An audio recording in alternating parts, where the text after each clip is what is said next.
Hello అండి, ఇప్పుడు నేను ఎక్కే ఈ కొండ పైన ఒక పాడుపడిపోయినటువంటి హనుమంతుని విగ్రహం ఉందన్నమాట.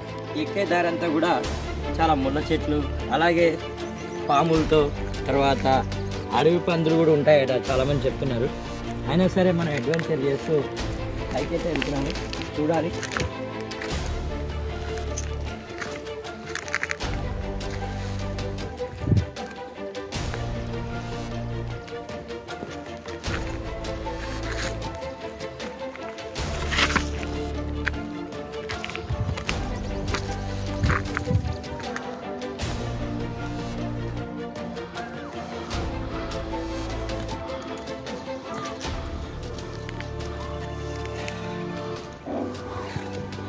ఎక్కేటప్పుడు ఇదంతా కూడా చాలా డేంజర్ ఏరియా ఉందండి. మొత్తం ఒక్క అడుగు కానీ తడబడినట్లయితే దాదాపు 100 అడుగులు కిందకి వెళ్ళిపోతాం.